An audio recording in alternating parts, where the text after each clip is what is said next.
Donc, on peut parler d'une étape importante dans la lutte contre la violence conjugale qui a été franchie aujourd'hui avec le dépôt de ce projet de loi Gaby Renaud à Québec.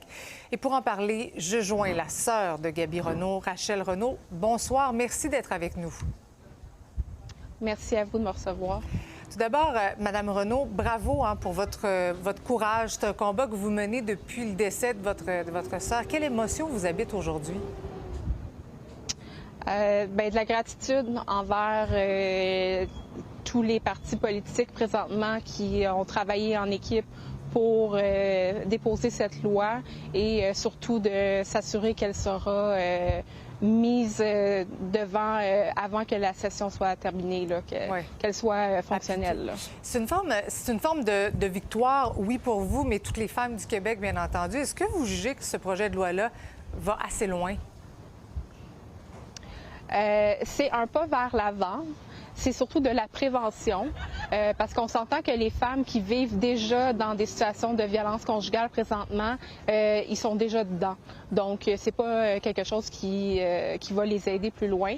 Mais il faut, oui, vraiment aller plus loin, que ce soit au niveau des maisons d'hébergement pour les femmes, que enfin la loi C-16 aussi au niveau du Code criminel du Canada soit appliquée. Donc, ils sont en train de travailler dessus. Il y a eu plusieurs sessions à la Chambre des communes déjà. Mais il y a beaucoup de choses qui doivent être mises en place aussi. Mais beaucoup de prévention aussi au niveau des jeunes, au niveau de la société et tout ça. Oui, davantage de sensibilisation, c'est important. Il faut rappeler aussi que dans le cas de votre sœur, elle le savait que son conjoint avait des antécédents en matière de violence conjugale. Mais il faut dire qu'il manque aussi de ressources au Québec, vous le disiez, pour aider les femmes à se sortir de cette spirale-là qu'est la violence conjugale.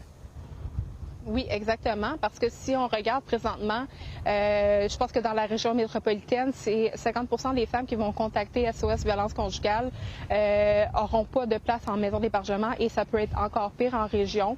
Donc, il y a un manque de ressources à ce niveau-là, que ce soit autant de places que d'intervenantes, intervenants au niveau des maisons d'hébergement. Il y a un manque au niveau aussi des fonds pour aider les femmes. Donc, il y a beaucoup de délais administratifs, donc que ce soit pour l'IVAC. Souvent, les femmes se retrouvent sans revenus. Ça peut prendre 3 à 6 mois avant que leur demande soit acceptée. Donc, au niveau de la peur de se retrouver à la rue et tout ça, des fois, vont les empêcher de quitter, donc de tout perdre et tout ça. Donc, c'est très difficile pour ces femmes-là. C'est difficile pour les femmes victimes, mais également pour les proches. Vous êtes bien placés pour en parler. C'est pas évident quand on voit une femme qui est victime de violence conjugale et qui n'arrive pas à s'en sortir. Non, exactement aussi, parce que moi, j'avais envoyé l'article que Geneviève Peterson avait écrit au niveau de Nancy Boucher, qui est l'ex de l'accusé. Puis, ma sœur me disait « Ah non, c'est pas mon chum, c'est juste un ami, on fait juste se voir une fois de temps en temps. » Donc, nous, elle nous cachait, la famille, qu'elle était en couple avec lui. Puis c'est juste qu'au moment où elle m'a appelée en pleurs et en panique parce que l'accusé l'avait battue et elle avait besoin de mon soutien. Mais j'ai essayé de la soudoyer, de dire je suis arrête de te parler si tu se retournes avec et tout ça. Ça a pris, je pense, 2 jours à être retournée avec. Oui, donc c'est pas évident. C'est pour ça qu'on parle, bien sûr, d'une spirale quand on parle de violence conjugale. C'est pas évident de s'en sortir. Madame Renaud, bravo encore et merci d'avoir été avec nous ce soir. Merci beaucoup.